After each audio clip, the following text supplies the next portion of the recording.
बिस्मिल्लाहिर्रहमानिर्रहीम, अस्सलाम वालेकुम। प्रोग्राम है न्यूज़ सेशन और मैं हूँ इस प्रोग्राम की मेज़बान सिद्रा मुनीर। नाज़रीन, आज के प्रोग्राम न्यूज़ सेशन के पहले हिस्से में हम बात करने वाले हैं एक मुतनाज़े बयान के हवाले से।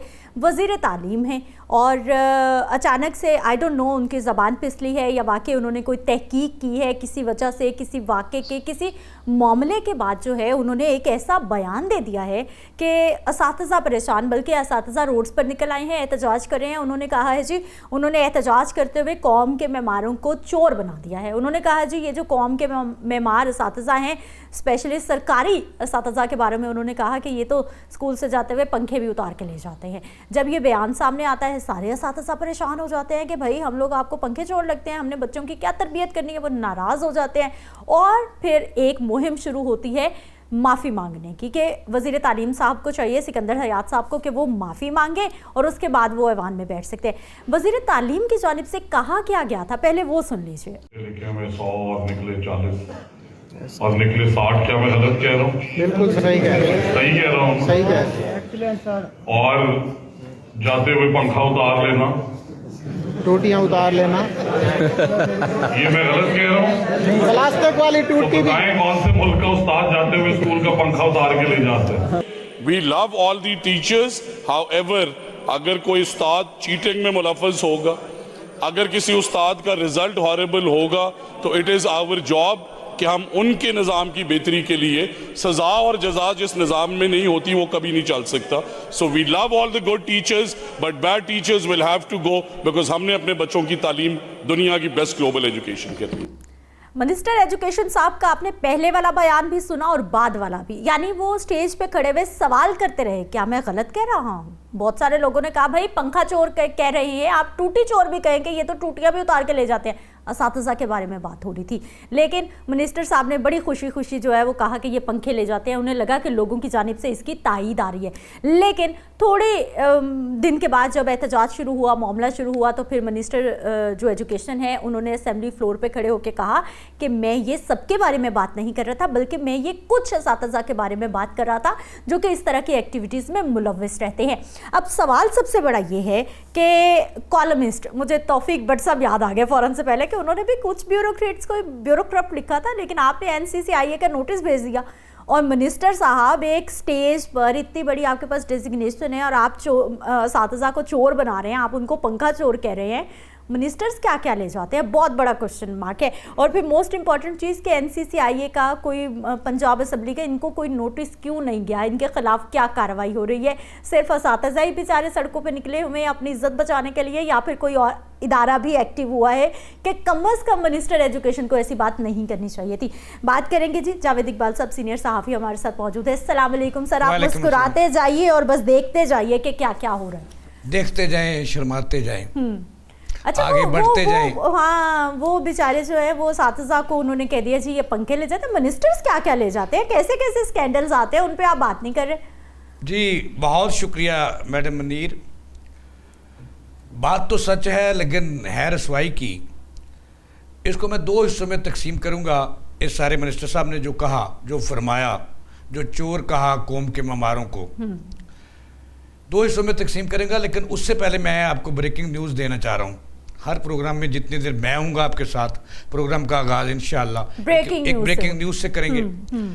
आज महकमा सेहत को ख्याल आ गया है, सेक्रेटरी सेहत अजमत महमूद ने एक छापा मारा शाहदरा टीचिंग अस्पताल, वहाँ पे MS समेत 5 डॉक्टर्स को मुअत्तल किया, लाहौर बदर किया। ये सर एजुकेशन की बात हो रही है, मैं उसकी तरफ आ रहा हूँ। ये खबर ब्रेकिंग न्यूज़ दे रहा हूँ। और दूसरी छापा, दूसरा छापा स्पेशल सेक्रेटरी नबीला अरफान ने जिना अस्पताल में मारा और वहाँ पे MS को शौकत मिला। अब चलते हैं अपने असल बात की तरफ। ब्रेकिंग न्यूज़ लाजमी देनी है। अब टॉपिक पे आते हैं। अब देखें जी, अगर मिनिस्टर जो, अब आप कहेंगे कि आपने गैर पार्लियामेंट्री अल्फाज यूज नहीं करने मेरे प्रोग्राम में नहीं करने। जी बिल्कुल, हाँ। बिल्कुल ऐसे ही है। आपको खुली छुट्टी है, आपको 32 तोपों की सलामी और 16 कत्ल माफ। आप जो मर्जी कहें, जिसको मर्जी चोर कहें, जिसको मर्जी साथ करें, आपको इजाज़त है। हमारी ज़ुबान आपने बंद कर दी पेपरा की तरह। चलते हैं। अच्छा जी सुने जी, ये मिनिस्टर साहब ने ये कहा कि जो असातिज़ा हैं ये जाते हुए पंखे भी ले जाते हैं, टूटियां भी ले जाते हैं, और उसके साथ एक और बयान उनका आ गया। उस पर भी काफ़ी शोर उठ गया। सही। वो कहते हैं कि असातिज़ा जो है ये तनख्वाह लेते हैं सरकार से और इनके बच्चे पढ़ते हैं प्राइवेट स्कूलों में। इस पे भी काफ़ी शोर उठ गया है। अब देखें जी, मिनिस्टर साहब चूँकि हुकूमत का हिस्सा है, उन्होंने तो पूरी अपनी हुकूमत पे सवालिया निशान लगा दिया है कि उनकी हुकूमत में चोरियां हो रही हैं और चोर बैठे हैं और उनसे वो चोर पकड़े नहीं जा रहे। देखिए, ये मरियम नवाज की हुकूमत पे सवालिया निशान है कि 3.25 साल हो गए उनकी हुकूमत को। सही। अगर कोई चंद असातिज़ा, चंद काली भेड़ें मौजूद थी, मैं ये नहीं कहता हूँगी, मिनिस्टर साहब जो बात करते हैं ओकाड़ा के एक रनियाला खुर्द के करीब स्कूल है, वहाँ के स्कूल की बात करते हैं। देखिए, इस वक्त मैं आपको एक फिगर बता दूं अपने नाज़रीन की इंफॉर्मेशन के लिए कि पंजाब में इस वक्त 38,500 स्कूल हैं, प्राइमरी, मिडिल और जो हायर एजुकेशन के हैं। अच्छा, उसके 3,25,700 टीचर्स हैं हमारे पास और 10,000 स्कूल उनमें से हम आउटसोर्स कर चुके हैं। ठीक है। और 250 हम करने जा रहे हैं मजीद अगले महीने में, उनकी तैयारी मुकम्मल कर ली है। आउटसोर्स मतलब प्राइवेट, फिर वहां पे पंखे भी नहीं चलेंगे और फिर वीडियोस आएंगी कि भाई मिनिस्टर साहब से मुझे ये पूछना है कि 50 अरब रुपए पिछले साल रीवैम्पिंग पे रखे गए कि स्कूलों की हमने रीवैम्पिंग करनी है। सही। वो रीवैम्पिंग कहाँ गई? बहुत सारे आज भी स्कूल हैं। पहले तो मिनिस्टर साहब कौम को ये बताएं कि उसने पंजाब के टीचर्स को चोर कह दिया। ठीक है। कि वो पहले तो ये होता था बिजली चोर, अब वो पंखा चोर और टूटी चोर भी कौम के ममारों को करार दे दिया उन्होंने। हाँ। अब ये बताएं कि कितने स्कूलों में इस वक्त 10,000 से ज़्यादा स्कूल हैं जहाँ पे जो है वो सहूलियात का फकदान है। ठीक है। वहाँ पे पंखे नहीं हैं। अब 6,000 ऐसे स्कूल हैं, पंखे नहीं है, टूटियां नहीं है, घंटियां नहीं है। पहले देख तो लेने के पंखे घंटियां टूट गया है भी कि नहीं, ये उन्होंने नहीं देखा, लेकिन उससे पहले उन्होंने बयान दे दिया। अब उसके बाद आपने 2016-17 में 6,000 स्कूलों में आपने कंप्यूटर लैब्स बनाई। ठीक है। और वहाँ पे इतना फकदान है कि बच्चों को कंप्यूटर नहीं है वहाँ पे, या तो वो इधर उधर हो चुके हैं या वो टेक्नोलॉजी पुरानी हो चुकी है। अब ये मिनिस्टर साहब कौम पंजाब को ये बताएं कि पंजाब को टीचर्स को उन्होंने चोर तो कह दिया, लेकिन वो जो कंप्यूटर लैब्स हैं उनको ठीक करना है स्कूलों में किसने करना है? वहाँ पे जो इंस्ट्रूमेंट्स देने हैं वो किसने कॉलेजेस में कंप्यूटर लैब्स नहीं है आप स्कूलों को। ये हमारा दयाल सिंह कॉलेज लाहौर का कितना बड़ा कॉलेज है, कंप्यूटर लैब नहीं है सर वहाँ पे, और हम जिद्दत की तरफ जा रहे हैं। बहुत जल्दबाजी की है मिनिस्टर साहब ने। इनके पास इसका मतलब ये हुआ कि उनका पूरा सिस्टम करप्ट है। अगर पूरे असातिज़ा करप्ट हैं, वो टूटी चोर हैं, तो मिनिस्टर साहब के नीचे करप्शन हो रही है। इस वक्त पंजाब का सबसे बड़ा बजट जो है वो राणा सिकंदर के नीचे है। 660 अरब रुपए पंजाब का सबसे बड़ा डिपार्टमेंटल बजट है, वो है एजुकेशन का। इतना मतलब ये है कि मिनिस्टर साहब के नीचे चोरियां हो रही हैं, वो नहीं रोक सके। अब मिनिस्टर साहब के जिम्मे जो था वो उसको तहकीकात करते, उन्होंने नंबर बनाए हैं। नंबर ये कभी पत्तों के अस्पतालों में घुस जाते हैं, इनके अपने काम पे तो फोकस ही नहीं है। ये कहते हैं कि जल्दी जल्दी ख्वाजा इमरान नजीर की मिनिस्ट्री उनके हाथ में आ जाए। अच्छा। और उससे अब नहीं मिली, दाल नहीं गिली, तो वो इधर आ गए हैं। अब उनका काम है सिर्फ और सिर्फ व्यूवरशिप हासिल करना। कभी वो कहते हैं कि असातिज़ा सरकारी तनख्वाह हमारी सरकार से लेते हैं, उनके बच्चे जो हैं वो सरकारी स्कूलों में नहीं पढ़ते। अब मिनिस्टर साहब बताएं कि जितनी ब्यूरोक्रेसी है, जितने मिनिस्टर्स हैं, आपके बच्चे कहाँ पढ़ते हैं, ये कौन को बताएं ना जरा। मिनिस्टर साहब कहते हैं जी मेरा बच्चा तो सरकारी स्कूल में पढ़ता है। भाई आपने वो 50 करोड़ रुपए से उसकी रेनोवेशन की है, तो वो स्कूल जो है उसका बजट जो है वो एचएसएल लेवल का बजट है, बाकी स्कूल बेकन हाउस लेवल का बजट है। ठीक है। तो आपने बच्चा नंबर बनाने के लिए वहां बिठा दिया। आप हमारे स्कूलों में तो पीने का पानी नहीं है, टूटियां नहीं है, और मिनिस्टर साहब कहते हैं टूटियां कहां से आ गई। अब मिनिस्टर साहब के पास एक पूरा सिस्टम मौजूद था। ठीक है। कि वो इसकी तहकीकात कराते। अगर ये चोरियां होती हैं, टूटियां चोरी हैं, तो मैं समझता हूं मैडम कि एईओ एजुकेशन से लेकर सेक्रेटरी एजुकेशन तक सब चोर है। फिर अच्छा, मिनिस्टर साहब सबके मिनिस्टर साहब नीचे कह रहे हैं होती जी है। भाई हमारे जी। पास जो है ना वो सारे सबूत भी मौजूद हैं जी। और हम जानते हैं कि चोरियां होती हैं और पंखे उतारे जाते हैं, तो फिर और इसका असातिज़ा जिम्मेदार उतारते हैं। इसका जिम्मेदार तो कप्तान हुआ। हाँ? इसका जिम्मेदार तो फिर जिसके जो मिनिस्टर है, सरबराह है, जो वो सेक्रेटरी जिम्मेदार। है, अच्छा। जो सरबराह है, वो जिम्मेदार है। सही। आपने मिनिस्टर साहब बताएं कि आपने पूरी कौम का बच्चा मकरूज कर दिया आपकी सबको- हुकूमत ने। आप सबको नहीं ना मकरूज कहीं कर तो। दिया। अगर कोई है कहीं पर ऐसी आपने गलती हो रेलवे रही है। आपने आपके जो हुकूमतें थी इसकी नाकामी की वजह से, इनकी चोरियों की वजह से पीआईए मुल्क का सबसे बड़ा अदारा बिक गया, औने पौने दामों बिक गया। आपने रेलवे आउटसोर्स किया, आपने सफाई का निजाम आउटसोर्स कर दिया, स्कूल कर दिए। आपने स्कूल इस वक्त वापदा 10,000 से NTDC करने जा रहे हैं। आउटसोर्स कर दिए। आप इसके अलावा वापदा करने मजीद जा रहे हैं सर।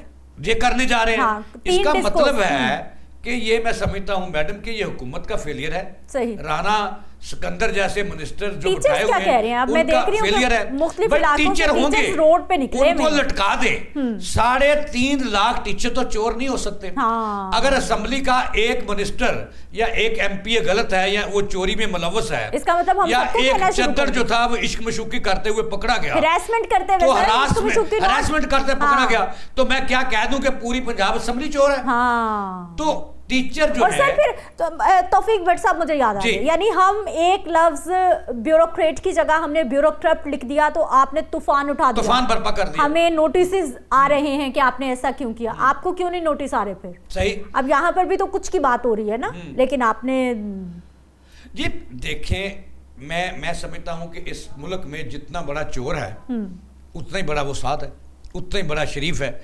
मिनिस्टर साहब ने खुद एडमिट कर लिया। मेरा एक सवाल है राणा सिकंदर से, इसको आजकल पता नारे क्या लग रहे हैं वहां पर, जो असातिज़ा जो है गैर पार्लिमानी ज़बान का इस्तेमाल नहीं मिनिस्टर होगा। साहब को उन्होंने कई नाम रख दिए वहां पर। हाँ, चलिए वहां पे वो- शोर उठ रहा है। हाँ। ठीक है, देखिए ये मैं नहीं कहता कि टीचर हाजी हैं, हाजी सुनावला है, लोग है ना, इंसान है, हम लोग इंसान है, गलती हो जाती है। हाँ, हम लोग तो पाकिस्तान- उसकी तहकीकात करते, ठीक। फिर इनको चीफ मिनिस्टर साहब शाबाश देती और जनाबे वाला पूरी कौम भी देती। अब इन्होंने जो चीफ मिनिस्टर कहती हैं कि मेरा पंजाब करप्शन फ्री हो गया और यहाँ पे शफाफ मंसूबे हैं, शफाफ तरीके से डेवलपमेंट हो रही है। अब मरियम नवाज साहबा की हुकूमत के ही मिनिस्टर ने जो उनके बहुत करीब है, वही जो है वो कह रहा है कि चोरियां हो रही है, यहां तक कह रहा है कि टूटियां चोरी हो रही हैं, पंखे चोरी होते हैं। तो फिर बड़े जो प्रोजेक्ट हैं चीफ मिनिस्टर के, वहां पे भी सवालिया निशान लग गया है। सही, अब सही। या तो मिनिस्टर साहब की जान छूटनी है या तो वो माफी मांगे। टीचर्स कितना गुस्से में है, ज्यादा अग्रेशन असातिज़ा इतने ज्यादा गुस्से में हैं। हाँ। मैंने 3-4 यूनियन से बात की, मैंने रियाना लियाकत जो इनके मरकजी सदर हैं उनसे बात की, मैंने काशिफ जो मिर्जा। दीप जावदानी अच्छा, साहब जो हैं, अच्छा। उनसे बात की। मैंने काशिफ शहजाद से बात की। ओके। उनका मौक़िफ़ ये है कि हम मिनिस्टर को सलूट करते, इन्होंने पूरी कम्युनिटी को गंदा कर दिया। इनके पास पूरा एक मैकेनिज्म मौजूद था तहकीकात का, पीडा एक्ट का। आप इसकी तहकीकत करते और उन काली भेड़ों को, काले कौओं को, जो पंखे चोर हैं, उनको कौम के सामने लाते सही। और फिर उन्हें चौराहे में लटका देते, हम उसका साथ देते। अब उनका मौक़िफ़ ये है, तमाम यूनियनें इकट्ठी हो गई हैं एक नुक्ते पर। अब उनका मौक़िफ़ ये है कि मिनिस्टर साहब ने पूरी कम्युनिटी पंजाब को चोर कह दिया, टीचर्स को, और टीचर के पल्ले कुछ नहीं छोड़ा। सही। या तो इसका सबूत दें या फिर माफी मांगे। नहीं, फिर सबूत भी देंगे तो फिर एक टीचर के खिलाफ तो नहीं देंगे, फिर सबके खिलाफ सबके खिलाफ। वो कहता है जी उसने हाँ। कहा है, उनका मौक़िफ़ ये है कि सबको उन्होंने चोर कह दिया। ठीक है। अब वो जो है ना हाजी साहब, हाजी राणा सिकंदर साहब, वो सबूत दें। अगर वो नहीं देंगे तो हम सबूत देंगे कि आपके नीचे डेवलपमेंट प्रोजेक्ट्स में, सही। खरीदारियों में, हाँ। परचेज में, हाँ। कोटेशनों में कितनी करप्शन हुई है। जो ये ठेके फिर हम चीजें- नंगा करेंगे आपको। लेकिन वो मेरा ख्याल आज डेडलाइन दे देंगे मिनिस्टर साहब को सही। कि अगर आप करप्शन नहीं इन काली भेड़ों को सामने लाएंगे, लेकिन वो कहते हैं 3,25,000 टीचर हैं जिनको जो है ना वो तमाम के सबूत दें आप करप्शन के, ठीक है। अदरवाइज हम लाएंगे। तो अब मिनिस्टर देखिए, साहब माफी मांग लेना, टंग स्लिप हो जाती है, कौन सी ऐसी बड़ी बात है? अगर आपसे गलती से हो गया है तो उसको क्लियर कर दे कि भाई मैंने ऐसे नहीं ऐसे कहा था, और जो जिसकी दिलाजारी हुई है उससे हम माजरत चाहते हैं। मैडम ये आपका बड़ा अच्छी बात हाँ, है, माफी मांगने से कि इंसान अगर छोटा थोड़ा जान होता है, बड़ा हो छूटती है जाता है। माफी मांग के, क्योंकि उन्होंने 3.25 लाख शुक्र टीचर करें को वो आपका इस्तीफा नहीं मांग रहे, वो माफी मांगने के लिए ठीक कह है रहे ना। हैं। और उन्होंने 3.25, अब मिनिस्टर साहब 3.25 लाख बंदे की करप्शन की कहाँ से देंगे? अब सवाल ये उठते हैं कि अभी भी राज ये है कि बच्चों से चंदा इकट्ठा करके पंखे ठीक करवाए जाते हैं स्कूलों के, अब बच्चे सफाइयां करते हैं सर और क्लासरूम अब की। सफाई के लिए बच्चों से काम लिया जाता है सरकारी हाँ। स्कूलों में। अब बच्चों वहां को पे ठंडा सफाई वाला पानी नहीं मिलता, अब बेचारे दूसरी घरों से- तरफ हाँ। इन्होंने 50,000 जो टीचर्स की इनकी तलीम दोस्ती भला कहाँ से पता चल रही है? ऐसा शहबाज शरीफ साहब ने 2016-17 में किया था। उन्होंने बड़ी बड़ी एनजीओ को इकट्ठा किया, सही 4600 स्कूल उनके हवाले कर दिए, हाँ कर दिए। उसके नक्शे कदम पर उनकी भतीजी भी चली। उन्होंने 10,500 कर दिए, 250 मजीद तैयार हैं। और जो 50,000 टीचर देने थे स्कूलों को, वो टीचर तो भर्ती नहीं किए, उनकी नशिस्तें खत्म कर दी आपने, खाली करार देकर डिमोलिश कर दी आपने। सही। ये तलीम दोस्ती है। और उसके इवज क्या रख रहे हो? ट्रेनिंग टीचर रख रहे हो स्कूलों में पूरे पंजाब में, और उसको दे रहे हो आप 38,000 रुपया और जनाबे वाला, और उनको तनख्वाह भी 1 साल की नहीं मिलेगी, सिर्फ 9 माह मिलेगी जितने दिन वो काम करेंगे ट्रेनिंग टीचर। और क्या सबूत है इस बात का कि मिनिस्टर साहब इस पंजाबियों को बताएं, सूबे को बताएं और पूरे मुल्क को बताएं। एक तरफ हुकूमत दावा करती है कि पंजाब लीड कर रहा है हेल्थ में, एग्रीकल्चर में, एक्साइज में, महंगाई में, हर चीज में पंजाब लीड कर रहा है। ठीक है जावेद तो इकबाल साहब, बताएं लोगों को। जावेद इकबाल साहब बहुत शुक्रिया सर, इस सेगमेंट का टाइम मुकम्मल हो गया है, आप हमारे साथ मौजूद रहे और आपने बताया कि एजुकेशन सिस्टम में कहाँ पर क्या क्या खराबियां हैं। मिनिस्टर साहब को उस तरफ फोकस करना चाहिए, और अगर कोई कहीं पर हो सकती हैं काली भेड़ें तो फिर उनका नाम लेकर उनको क्रिटिसाइज करना चाहिए, ना कि पूरी कम्युनिटी को आपने ख़राब करके रख दिया। एक ब्रेक पे जाते हैं, वापस आएंगे, कुछ मजीद टॉपिक्स हैं उन पे बात करेंगे। ब्रेक के बाद एक बार फिर से आपको खुश आमदीद कहते हैं। अगर आपने अब ऊंची आवाज़ में बात की ना तो गवर्नमेंट ने किसी की नहीं सुननी, बल्कि हुकूमत इस वक्त इतनी सख्ती के मूड में है, अब ये मुझे समझ नहीं आ रही कि ये सख्ती सहाफ़ियों के लिए हो रही है, सोशल मीडिया एक्टिविस्ट के लिए हो रही है, ऑपोजिशन के लिए हो रही है, या वाकई ही इस तरह के जो कवानीन लाए जा रहे हैं वो आम लोगों के लिए लाए जा रहे हैं। अब एक नया कानून आया है, कानून है जी Punjab habitual offenders bill 2026, behaviour bill भी जिसे कहा जा रहा है। और इसमें यह कहा गया है जी झूठी मालूमात, गलत मालूमात, सोशल मीडिया या इश्तियाल अंगेज़ मवाद, अवाम में खौफो हिरास पैदा करना, रियासती रिट को चैलेंज करना, किसी को गाली देना, किसी भी मुखालिफ को बुरा कहना, किसी जानवर को मारना, यानी जितने भी बैड बिहेवियर्स हैं ना उस पर आपको ऐसे सज़ा होगी। आपका जो है वो पासपोर्ट ब्लॉक करने की हुकूमत के पास जो है वो अथॉरिटी मौजूद होगी, इदारों के पास मौजूद होगी, जो भी मुतल्लिका इदारे हैं। आपका पासपोर्ट ब्लॉक हो सकता है, आपकी शनाख्ती कार्ड महदूद हो जाएगा, आपके बैंक अकाउंट्स को बंद कर दिया जाएगा, फ्रीज कर दिया जाएगा, आपके डिजिटल आलात जब्त कर लिए जाएंगे, आप जितने भी मोबाइल हैं, गैजेट्स इस्तेमाल कर रहे हैं, सब कुछ हुकूमती इदारा अपने पास रख लेगा। इलेक्ट्रॉनिक निगरानी करने और हत्ता कि इलेक्ट्रॉनिक ट्रैकर लगाने की सिफारिश भी की जा सकती है कि पता चले ये बंदा कब कहाँ कैसे जा रहा है। अब स्पीकर साहब नाराज़ हो गए कि भाई ये कौन सा आप लोग बिल ले आए हैं, मुझे तो पता ही नहीं चला कि ये बिल के बारे में हो क्या रहा है। जब इस पे पहले अभी वो खंबे वाला मसला हल ही हुआ है, अभी उस पर बात होना बंद हुई है। वो शिजा फातिमा साहिबा जो बिल लाई थी, जो कि ऐवान से तो पास हो गया कौमी असम्बली से, उस वक्त वहाँ पे सब सो रहे थे, सैनिटर्स कुछ जाग रहे थे, उन्होंने कहा भाई ये क्या करने जा रहे हैं आप। यानी कोई भी टेलीकम्युनिकेशन कंपनी आएगी, आपको कहेगी भाई 1 महीना है, निकलो अपने घर से, और आप निकल जाएंगे। ऐसा नहीं होगा। फिर उसके बाद शोर मचा और फिर उसकी जो है वो वजाहतें आना शुरू हो गई कि नहीं भाई ऐसा नहीं है, ये तो म्यूचुअल अंडरस्टैंडिंग से होगा, हो गया तो ठीक है, वरना दूसरी सूरत में जुर्माना होगा। अब ये जो नया बिल आया है, अब ये समझ से बाहर है कि किसी खास कम्युनिटी को, जैसे मैंने पहले कहा कि टारगेट करने की कोशिश की जा रही है, या वाकई आम लोगों के लिए। तो मोस्ट इंपॉर्टेंट चीज़, मोस्ट इंपॉर्टेंट क्वेश्चन जो मेरे दिमाग में आ रहा है वो ये है, फिर सबसे ज़्यादा पाक जो है ना वो असेंबली फ्लोर है। चाहे वो नेशनल है या फिर प्रोविंशियल असेंबलीज हैं, सबसे पहले वहां पर ऐसे स्पेशल बिल्स आने चाहिए कि असेंबली फ्लोर पे बैठ के या फिर खड़ा होकर कोई इंसान किसी को जलील नहीं करेगा। हुकूमत के अपने मिनिस्टर्स वहां पे खड़े होकर गालियां निकाल रहे हैं, जूते लहराते हैं आप लोग वहां पे आपको किसी की इज्जत का, किसी का ख्याल नहीं आता। ना आपके पासपोर्ट कोई बंद करता है, ना आपके आईडी कार्ड कहीं पे जब्त होते हैं, ना आपके असासे फ्रीज होते हैं। आपके लिए तो सब कुछ ओपन है, आप जिसको मर्जी जो मर्जी वो कहते हैं जिन्हों दे कारदाने उन्होंने कमले भी सियाने। यानी हुकूमत के अगर आपके पास कुर्सी है तो सब कुछ आपका है, कुर्सी नहीं है फिर कुछ भी आपका नहीं है। बात कर लेते हैं जी, काजी अहमद अकबर साहब हमारे साथ मौजूद है, मेंबर है आप सूबाई असेंबली पंजाब के। सर आपको खुश आमदीद कहते हैं, बहुत शुक्रिया आपके वक्त का। मेरी नाराज़गी से आपको अंदाज़ा हो गया होगा कि मैं क्या फील कर रही हूँ कि ये बिल किस किस के लिए आ सकता है। सर आप अपना पॉइंट ऑफ व्यू दीजिए कि इस तरह के बिल्स तो पहले से मौजूद हैं, इस तरह के कवानीन पहले से मौजूद हैं, तो अब ये नए कवानीन, नई अमेंडमेंट्स लाने की क्या ज़रूरत है? टारगेट कौन है? बिस्मिल्लाहिर्रहमानिर्रहीम। सिद्रा, बहुत शुक्रिया आपका। देखें, इसमें पहले तो 3 चीज़ें हैं जो मैं डिस्कस करना चाहता हूँ जी। नंबर 1 तो ये है कि इस बिल की सबसे बड़ी अभी तो जो एक आप कह लें कि उसमें एक लीगल फ्लॉ आ चुका हुआ है, वो ये है कि कोई भी बिल जब वो असेंबली में आता है डिपार्टमेंट से निकल कर, तो उसकी जो फर्स्ट रीडिंग होती है वो स्पीकर असेंबली के पास जाता है। ठीक। और स्पीकर असेंबली जो है वो उसको अलाउ करते हैं कि जी बिल्कुल अब आप इसको जो है हाउस में ले कर सकते हैं। फिर जब वो ले होता है, फिर ले होने के बाद वो कमेटी को भेज दिया जाता है और फिर वो फाइनल रीडिंग के लिए हाउस के पास आता है।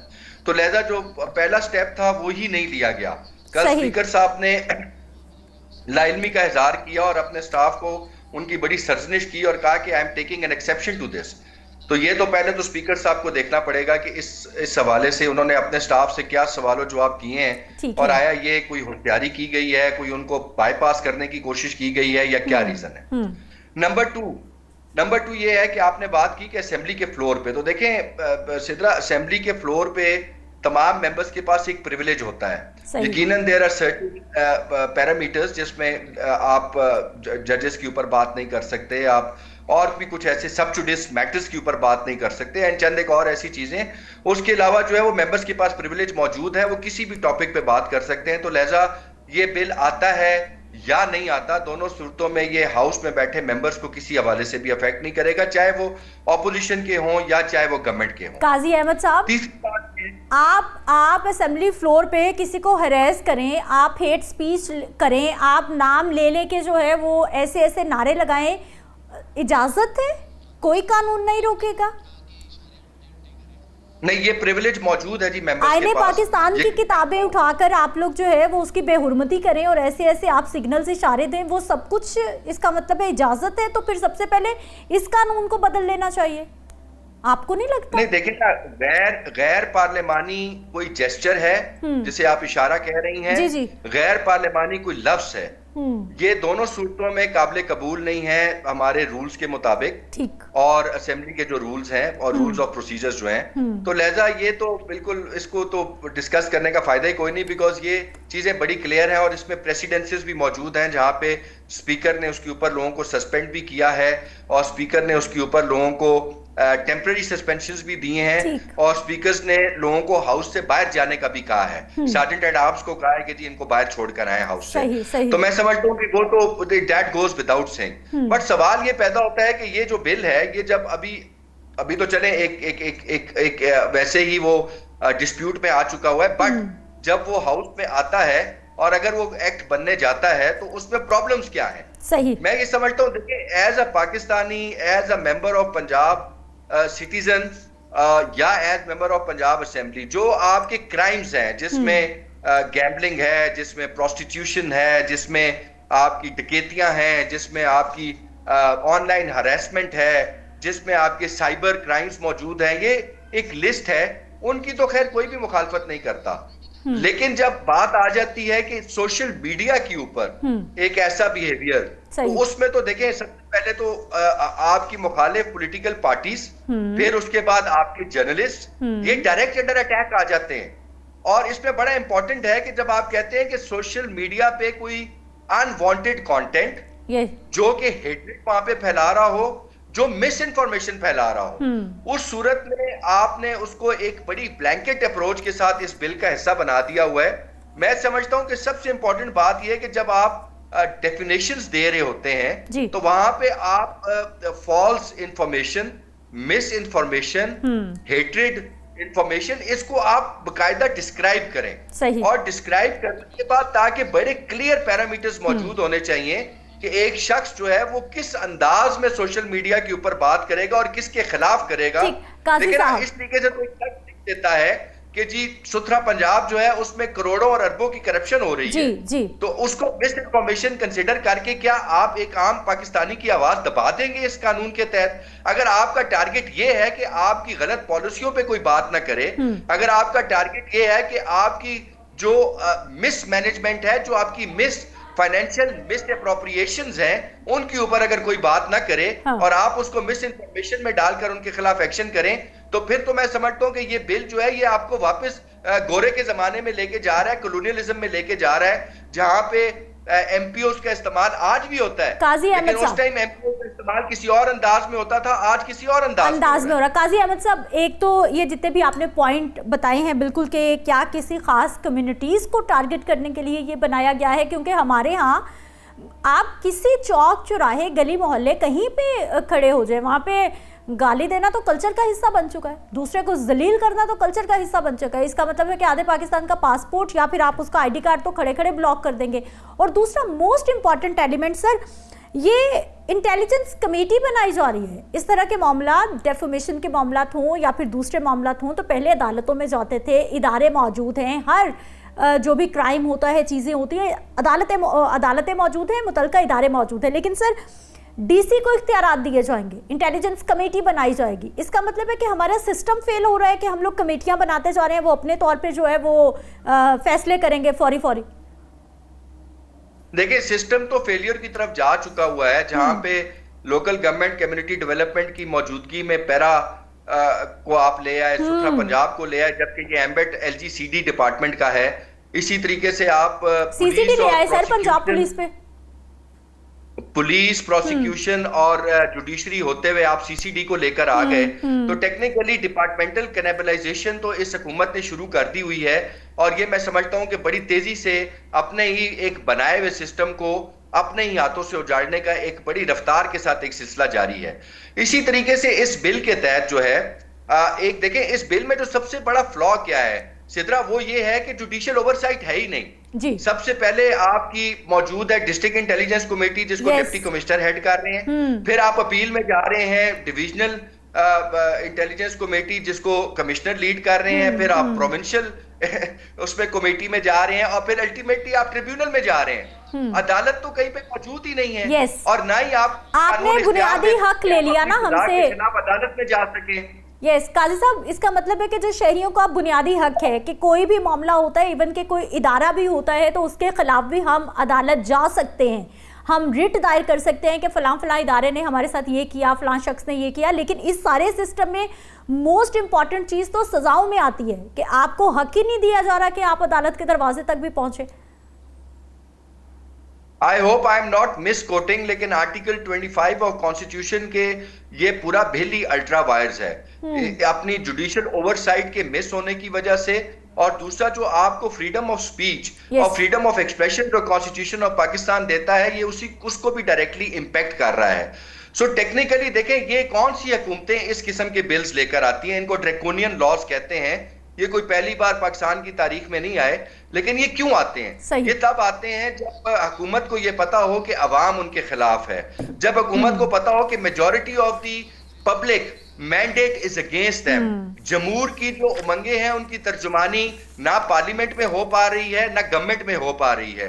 तो फिर गवर्नमेंट के पास रास्ता क्या रह जाता है कि अगर कोई प्रोटेस्ट के लिए निकले तो उनको गोलियां मारो, ताकि वो वापस बाहर निकलने की हिम्मत ना कर सकें। उन पे 780A की FIR दो। कहां पे लिखा हुआ है कि आपका जो एंटी टेररिस्ट एक्ट है वो पॉलिटिकल वर्कर्स के खिलाफ इस्तेमाल होगा? वो तो दहशतगर्दों के लिए बनाया गया था। वो लोग जो निकलते थे और खुदकश हमले करते थे, या आपकी इंस्टॉलेशंस पे हमले करते थे, या मासूम लोगों को मारते थे, आज वो 780 PTI के वर्कर्स के खिलाफ इस्तेमाल हो रहा है। इसी तरीके से ये यूनियन लॉ है, गवर्नमेंट नोज कि नीचे अवाम उनके साथ नहीं है। अवाम रोजमर्रा की बुनियाद पर सोशल मीडिया में उनके खिलाफ लिख रही है, और उन लोगों के लिखने की वजह से सहाफी जो सो कॉल्ड और किसी हद तक जो इंडिपेंडेंट सहाफी हैं वो भी फिर उन चीजों को फॉलो करते हैं और उसी पब्लिक नैरेटिव को आगे चलाने की कोशिश करते हैं। तो मैं समझता हूं कि ये दोनों तबकों की आवाज को दबाने के लिए एक ड्रैकोनियन लॉ लाया जा रहा है और इंशाल्लाह ताला हम इसका असेंबली के फ्लोर पे भी मुकाबला करेंगे और असेंबली के फ्लोर के बाहर भी इसका मुकाबला करेंगे। अच्छा काजी अहमद साहब, अगर आपने कहा कि आप लोग ऑपोजिशन, ऑब्वियसली ऑपोजिशन को जितना भी टाइट कर रखा है, लेकिन ऑपोजिशन मौजूद तो है असेंबली फ्लोर में भी, प्रोविंशियल असेंबलीज में भी मौजूद है और नेशनल असेंबली में। मैं हवाला देना चाहूँगी आपकी ही बात पे कि जो लास्ट बिल आया शिजा फातिमा साहिबा जो लेके आई, जो कि नेशनल असेंबली से पास भी हो गया, वहाँ पे भी तो सर ऑपोजिशन मौजूद थी ना, कोई क्यों नहीं बोला? या फिर असेंबली में किसी को इंटरेस्ट ही नहीं है, बस साइन कर दिए, ठीक है बिल आ रहा है ख़त्म। जहाँ पे हमारी मर्जी की बात नहीं होगी वहाँ पे जो है वो हम शोर मचाएंगे, और जहाँ पे हमारा इंटरेस्ट नहीं है हम चुप करके साइन कर देंगे कि ओके फाइन। सर वो ऑपोजिशन की भी जिम्मेदारी थी, लेकिन कोई नहीं बोला। सेनेटर्स बोले तो फिर पता चला कि ये कितनी बड़ी गड़बड़ होने जा रही है। देखें सिद्रा, इस मुल्क का सबसे बड़ा अलमिया ये है कि जिस शख्स को नाली और गली पकानी चाहिए वो फारिग बैठा हुआ है, जिसको लेजिस्लेशन करनी चाहिए वो नाली और गली पका रहा है। यस।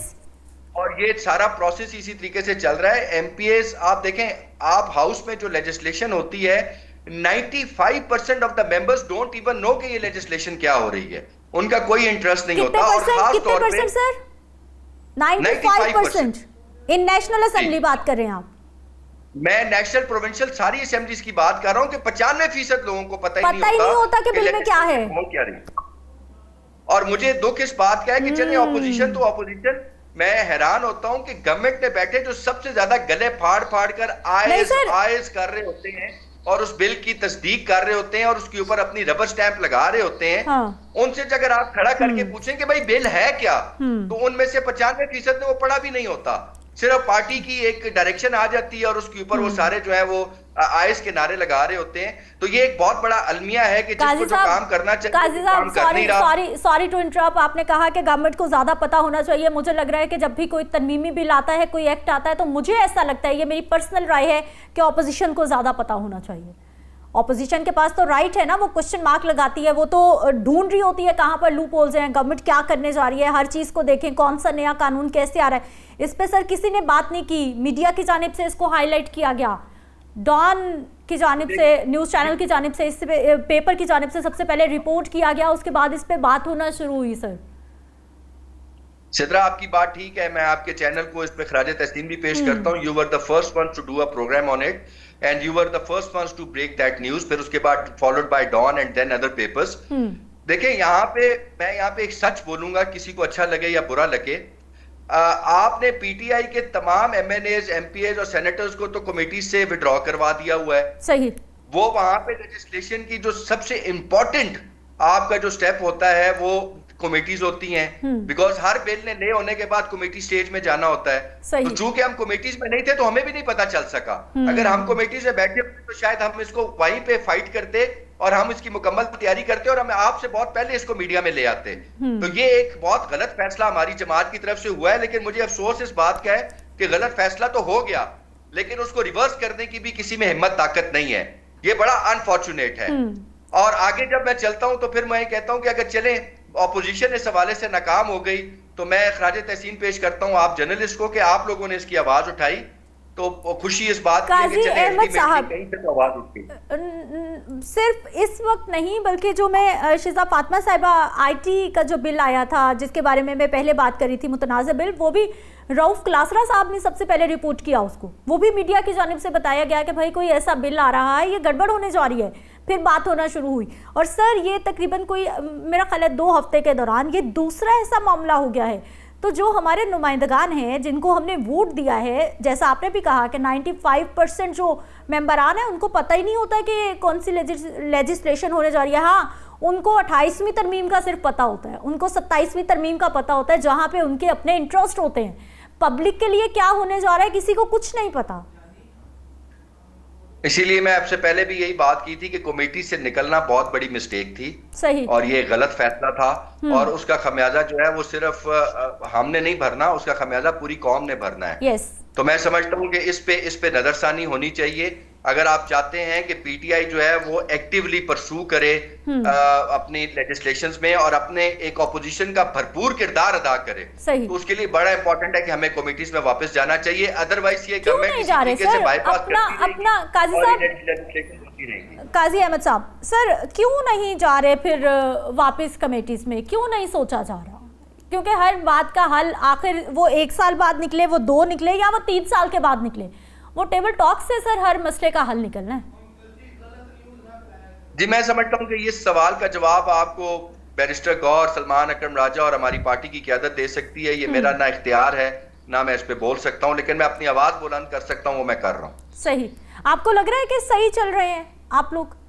आप अपना मतलब पर्सनल पॉइंट ऑफ व्यू तो दे सकते हैं ना कि कहाँ आपका किरदार इस वक्त मोस्ट इम्पॉर्टेंट है और आप लोग निभाने में नाकाम हो रहे हैं एज अ पार्टी। मैं समझता हूँ सिद्रा के इस टाइम पे आप अगर देखें तो पंजाब असेंबली की ऑपोजिशन जिस लेवल का किरदार अदा कर रही है वो अनप्रेसिडेंटेड है। सही। इतने मुश्किल हालात में जिस तरीके की ऑपोजिशन हम लोग कर रहे हैं, जिस यूनिटी के साथ कर रहे हैं, मोइनुद्दीन रियाज कुरैशी हमारे ऑपोजिशन लीडर हैं, हाफिज फरज साहब हमारे डिप्टी ऑपोजिशन लीडर हैं, इम्तियाज साहब हमारे वड़ैच साहब हमारे पार्लियामेंट्री लीडर हैं, उनकी क़यादत में हम सब मुत्तहिद हैं। हमसे 107 थे, अब हम तकरीबन 99 रह गए हैं और मैं समझता हूं कि हमने सांस चढ़ाया हुआ है हुकूमत को इस टाइम पार्लियामेंट के अंदर। कैसा सांस चढ़ाया हुआ है सर? मुतनाज़े बिल पे बिल आ रहे हैं और ये कैसा सांस आपने पब्लिक को सांस चढ़ाया हुआ है? हम सहाफ़ी जो है वो नज़र रख रहे हैं कि भाई क्या हो रहा है, कहीं से कोई खबर निकालें। ऑब्वियसली आपको पता है सहाफ़ियों तक किस तरह से खबर पहुंचती है। हाँ, जिन लोगों के हाथों से होके गुजर रही है उनको पता ही नहीं है। आपने सर अवाम को, हुकूमत ने भी और ऑपोजिशन ने भी, दोनों ने मिलकर इस वक्त अवाम को सांस चढ़ाया हुआ है या मीडिया को। सियासत और सहाफत का जो है वो चोली दामन का साथ है। अगर कुछ ऐसा हुआ कि अगर 100 में से 95 दफा ऑपोजिशन पार्टीज ने, पीटीआई ने इश्यूज को रेज किया और 5 दफा आपने किया, तो अल्टीमेटली इम्पैक्ट तो वही आना है जो पब्लिक की बेहतरी के लिए आना है। तो इसलिए ये कहना कि हम सोए में और सिर्फ सहाफत जागी हुई है, बहुत सारी जगहों पे जहां पे सहाफत को जागना चाहिए था, सहाफत वहां पे सट्टू पी के सोई हुई थी। ये एक अलहदा डिस्कोर्स है, इस पे आप अलहदा प्रोग्राम रख लीजिएगा तो मैं आपको साबित कर दूंगा कि कहां पे सहाफियों को जागना चाहिए था और कहां पे बात करनी चाहिए थी, जहां पे उन्हें चुप साध ली और कहां पे उन्हें बोलना चाहिए था। और वो हमें बहुत सारी जगहों पे जागना चाहिए था, लेकिन पीटीआई की गवर्नमेंट थी तो आपने भी हमें जागने नहीं दिया। और अब नून लीग की गवर्नमेंट है, पीपल्स पार्टी हुकूमत में है, तो अब फिर हमें सुलाने की कोशिश की जा रही है और आपको इस बारे में बहुत अच्छे तरीके से पता है। वरना हम तो जागना चाहते हैं, हम तो 24-24 घंटे जागना चाहते हैं सर। अगर सिद्रा हमने अपने दौर में जर्नलिस्ट को दबाया है या उनकी प्रोसिक्यूशन की है तो मैं समझता हूं हमने बड़ा गलत काम किया है। कोई भी पॉलिटिकल माइंडेड पॉलिटिकल पार्टी वो इस तरीके से जर्नलिस्ट को दबाने में बिलीव नहीं करती। और हमारी तो वो जमात थी जो हुकूमत में बैठी हुई थी और रात को जो प्राइम शोज होते थे आप लोग थकते नहीं थे ये कह कर के महंगाई का तूफान, पेट्रोल किधर चला गया, बिजली किधर चली गई, और साहब मैं अभी भी इसी पे बात करती हूँ सर। चली गई। और आप वही साफी हैं कि हम सोचते ही रहते हैं कि कोई बोल तो पड़े कम से कम। अरे काजी अहमद साहब, फिर भी आप कहते हैं कि प्रोसिक्यूशन हम लोगों ने की। मैं ये नहीं कहता कि हमने नहीं की होगी, अगर की तो गलत किया। लेकिन हमारे दौर में मुझे सर आपको इंटरप्ट करना पड़ेगा क्योंकि इस सेगमेंट का टाइम खत्म हो गया है। लेकिन मेरे प्रोग्राम की अगर मैं बात कर रही हूँ, हम महंगाई पे भी बात कर रहे हैं, बिजली के बिलों पे भी शोर मचा रहे हैं, जो जिम्मेदारी निभा सकते हैं वो निभा रहे हैं। बहुत शुक्रिया सर आप हमारे साथ मौजूद रहे हैं। लेकिन यकीनी तौर पर इस तरह के मुतनाज़ बिल अगर असेंबली तक पहुँचेंगे, अपोजिशन बात नहीं करेगी, हुकूमत बात नहीं करेंगे, सहाफ़ी बात करेंगे, तो फिर अपोजिशन के किरदार पे भी क्वेश्चन मार्क लगेगा। एक ब्रेक पे जाऊंगी, वापस आएंगे, कुछ और मामला है उन पे बात करेंगे। ब्रेक के बाद एक बार फिर से आपको खुशामदीद कहते हैं और अच्छी खबर मेरे पास बिल्कुल नहीं है। प्रो हॉकी लीग हो रही थी, पाकिस्तानी टीम भी वहां पर मौजूद थी और बदकिस्मती से पाकिस्तानी टीम अपना एक भी मैच नहीं जीत सकी, not even a single match. 16 के 16 मैचेस हार कर जो है वो अल्लाह करे मेरे मुंह से निकला जीत कर, कभी वो वक्त भी आए कि कौमी खेल के बारे में हम ये बात करें। हॉकी पाकिस्तान का कौमी खेल और बदतरीन हालात में कि एक मैच नहीं जीत सके हम। कौन है वजह, क्या रीज़न है? खिलाड़ी फिट नहीं है, अगली टीमें बहुत स्ट्रांग हो गई है, हम दुनिया से पीछे रह गए हैं। बात करेंगे जी, डॉक्टर असद अब्बास शाह साहब हमारे साथ मौजूद है, स्पोर्ट्स फिजिशियन है, पाकिस्तान हॉकी टीम से आपका ताल्लुक है, सेक्रेटरी पाकिस्तान ओलंपिक एसोसिएशन, रुकने ओलंपिक काउंसिल ऑफ एशिया भी हैं। सर आपको खुश आमदीद कहते हैं, बहुत शुक्रिया आपके टाइम का। सर ये क्या हो गया कौमी खेल को? कौमी खेल शर्मिंदगी हो रही है। जो कौम के हालात हैं वही खेल के होंगे। आप किसी भी कौमी लगा दें वो नीचे डिक्लाइन की तरफ ही जाएगा। अनफॉर्चुनेटली जी बात ये है कि हॉकी जो है ना it is totally different sports now. हम उसी अभी ग्रास वाली हॉकी और पुराने लॉरियल्स को देख के अभी तक उसी स्टांस पे ही खड़े हैं। आपको सिलेबस चेंज करना पड़ेगा राइट फ्रॉम द बिगिनिंग। आपकी जो ग्रास रूट लेवल पे ट्रेनिंग है वो बच्चों की उस तरह नहीं हो रही जिस तरह वेस्ट में कर रहे हैं। सही। फिर ये है कि हॉकी इतनी महंगी हो गई है कि हर दफ़ा बैक करना पड़ता है फेडरेशन को कि वो हर टूर के लिए गवर्नमेंट के पास जाती है और भीख मांगती है। ओह। यूरोपियन टीमें एक बस पे बैठते हैं जर्मनी से और वो जाते हैं 4 घंटे में हॉलैंड चले जाते हैं, वहाँ से मैच खेलते हैं, वीकेंड वहाँ गुजारते हैं, अगले दिन वापस आ जाते हैं। सो उनको बहुत ज़्यादा चांसेस मिलते हैं कंपटीशन के। सही। आप जितनी मर्जी ट्रेनिंग करवा लें किसी भी टीम को, जब तक वो कंपटीशन में नहीं आएगी आपको या आप रेक्टिफाई नहीं कर सकते प्लेयर को। सो हम मठी टीमों के साथ खेलते रहे। आप इस रीजन में देख लीजिए, आप एशिया कप खेल लिया आपने, साउथ ईस्ट एशियन गेम्स खेल ली, तो उसमें एक्सपोजर उस तरह नहीं मिलता प्लेयर को। अच्छा सर, मुझे कैटेगोरिकली नाम लेके बताएं कि कौमी खेल को इस बदहाली तक, इस नहज तक पहुंचाने में कौन कौन जिम्मेदार? देखिए बात यह है कि घर के चिराग से ही आग लगती है जी हमेशा। तो हॉकी को नुकसान भी हॉकी वालों ने दिया है जी। ओके। उसमें आपको लगता है फेडरेशन में ठीक लोग नहीं रहे? नहीं, ये नहीं मैं कहता कि फेडरेशन में ठीक लोग नहीं है। होता ये है जी कि आप बहुत अच्छे प्लेयर हो सकते हैं, ठीक है, और अच्छा प्लेयर होना, अच्छा एडमिनिस्ट्रेटर होना जरूरी नहीं होता जी। Yes, you are right. फिर इसी तरह अच्छा प्लेयर जो अच्छा कोच नहीं बन सकता। Coaching is totally different entity. हमारे पास जितने भी कोचेस आए हैं बाहर से, मिशेल वैन डैम थे, ऑल्डमैन थे, ये हॉकी कम खेले हुए, ये सिर्फ कोचिंग सीखते हैं। तो हमारे यहाँ कॉन्सेप्ट ये बना हुआ है कि एक स्टार है, इसको कोच लगा दिया जाए। अब स्टार लवर्स भी हैं और उस दौर के बहुत सारे लोग जो हैं वो सीनियर पोस्टों पे बैठे हुए हैं। सही। तो वही रिफ्लेक्शन उनको नजर आती है कि शायद ये बहुत अच्छे कोच भी साबित हो सकते हैं। वो नहीं हुआ जी, वो फेल हो गया, वो फ्लॉप हो गया। ठीक है, अब जरूरत इस समर की है कि ग्रास रूट लेवल पे और ऊपर तक जितनी भी आपकी इंटरनेशनल लेवल की टीम्स बनती हैं, सिलेबस एक कर दें। हमारी ट्रेनिंग फर्क है। ठीक है, हमारी ट्रेनिंग होती है, हमारे पास पिछले 5-6 साल पहले तक जो नर्सरी आती रही वो ग्रास, नेचुरल ग्रास पे खेल के आते हैं या रड़े पे खेल के आते हैं। पहली दफा जब वो टीम में आते हैं तो ऑस्ट्रोटर्फ पे उनका होता है इंट्रोडक्शन। नहीं होता जी, बिल्कुल नहीं होता। दूसरा ये है कि हमारे प्लेयर्स में वो प्रोफेशनलिज्म नहीं है। ठीक है, जो और फिटनेस लेवल सर जी, उसी वजह से फिटनेस लेवल भी नहीं। यानी हमारा प्लेयर ये टेकन ग्रांटेड लेता है कि मैंने कैंप में जाना है, मेरी फिजिकल ट्रेनिंग भी वहीं पे होगी, मेरी सारी ट्रेनिंग जो दूसरी भी है वो भी वहीं पे होगी। हालांकि महीने के कैंप या 2 महीने के आप क्या सीखोगे? नहीं, आप देखे ना, आपको अगर फिजिकली फिट लड़का मिले, पूरा वो टोन अप हुआ हो, सही, उसकी फिजिक ठीक हो, उसका स्टेमिना ठीक हो, एजिलिटी ठीक हो, स्पीड ठीक हो, आप सिर्फ उसको टेक्निक सिखाएंगे। सही। हमारे यहाँ पहले फिटनेस लेवल ठीक करते हैं जी, फिर उनकी डेफिशिएंसीज को पूरा करते हैं, और जब टेक्निकल टीम वो उसकी ट्रेनिंग की टाइम आती है उस वक्त तक आपका टूर्नामेंट सर पे आ जाता है। अच्छा शाह साहब, मुझे ये बताइए, क्योंकि आप थोड़ा सा लेट हो गए तो हमारे टाइम थोड़ा सा शॉर्ट है, लेकिन मैं शॉर्टली आंसर क्वेश्चन करना चाहूंगी। ये जो प्रो हॉकी लीग थी, ये हम लोगों ने बहुत गंदा परफॉर्म किया है, हमारी टीम ने। हम क्या इतने ही पानी में थे, लड़कों ने खेला सही नहीं है, या फिर दुनिया बहुत आगे निकल गई है, हम पीछे रह गए?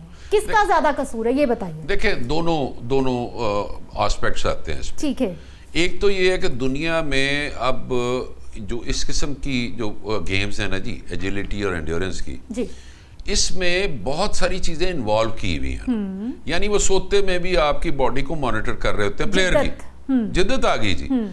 हमारा ये होता है कि आज से 20-22 साल पहले पोलर डिवाइसेस आए थे जो आपके हार्ट रेट को नोट करते थे, वो प्लेयर्स को लगाते थे। अच्छा, उस पोलर डिवाइसेस के साथ एडवांटेज ये होता था कि ऑफ कैंप जो ट्रेनिंग होती थी ना, वो किसी भी शहर में है, उनका हार्ट रेट आ रहा होता था हमारे पास। ओके। उनको टाइम देते थे कि इस टाइम में आपने ट्रेनिंग करनी, तो होमवर्क भी मॉनिटर करते थे।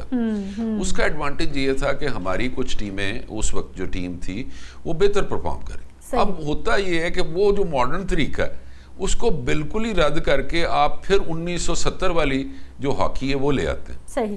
कि पीछे नहीं जाना, आपने ये नहीं करना, आपने ड्रिबल नहीं करना, आप लंबे पास ना दें, छोटा छोटा, हर तरह की अब स्पोर्ट्स हो गई जी। अब हॉकी में इतनी जिद्दत आ गई है, ऑफ साइड रूल नहीं है, उसमें स्टेमिना चाहिए, स्पीड चाहिए। वो सारी जो चीज़ें हैं वो तब आएंगी जब हम मॉडर्न किस्म के तरीकों अच्छा शाह साहब, अब दो तरीके हैं, या तो हम अपनी हॉकी टीम को बेहतर कर लें, हमारी कुछ इज्जत बचना शुरू हो जाए, हम इसको फोकस कर लें, या फिर हम अपना कौमी खेल बदल लें। देखिए, आपका वैसे तो कौमी खेल क्रिकेट है जी, वो तो चले, मैं वैसे बता रहा हूँ कि पॉपुलर गेम जो है वो क्रिकेट है, और क्रिकेट वो भी सरकार पे डिपेंडेंट होती ना, तो उसका भी यही हाल होना था। तो इंडिपेंडेंट हो जाए नहीं, हॉकी भी। हॉकी किस तरह हो सकती है जैसे जब तक जीत नहीं आती, देखने वाले नहीं आते, स्टेडियम नहीं भरते, स्पॉन्सर नहीं मिलता आपको। You are right. अब क्रिकेट में स्पॉन्सर आपको इसलिए मिलता है कि वो वक्फे में इतना टाइम मिल जाता है क्रिकेट के एक मैच में, उस वक्फों को मिलाए ना तो हॉकी का टोटल मैच उससे कम होता। सही। फिर आपका जो प्रोडक्ट जिसने भी बेचनी है या जो इन्वेस्ट कर रहा है वो नजर आ रही होती है, उनकी शर्ट पे, उनके बैट पे ऊपर नजर आ रही होती। तो हॉकी में गवर्नमेंट की सपोर्ट चाहिए, जिस तरह इंडिया में सपोर्ट मिलती रही। इंडिया ने ग्रो किया हॉकी में। अब वो कर क्या रहे हैं कि जूनियर लेवल पे भी उन्होंने बेहतरीन कोचेस लगाए। ठीक है शाह साहब, मुझे आपको इंटरप्ट करना पड़ेगा क्योंकि प्रोग्राम का वक्त खत्म हो गया है। बहुत शुक्रिया सर, आप हमारे साथ मौजूद रहे। उम्मीद की जा सकती है कि कौमी हॉकी टीम को भी गवर्नमेंट का जो है वो दस्ते शफकत मिल जाए और हम कह सकें कि हमारा कौमी खेल है और तरक्की कर रहा है। और यकीन जाने इतना इंटरेस्टिंग गेम है ना, ऐसा नहीं है कि एक बॉल फेंकी और उसके बाद बैठे रहे, बल्कि दिल धड़क रहे होते हैं, गोल हो गया नहीं हो गया, प्रॉपर जैसे प्लेयर्स भाग रहे होते हैं, सब इन्वॉल्व होते हैं, लेकिन थोड़ी सी तवज्जो की ज़रूरत है। मुझे इजाज़त देनी है, आपने कल के प्रोग्राम में मुलाकात होगी। अल्लाह निगहबान।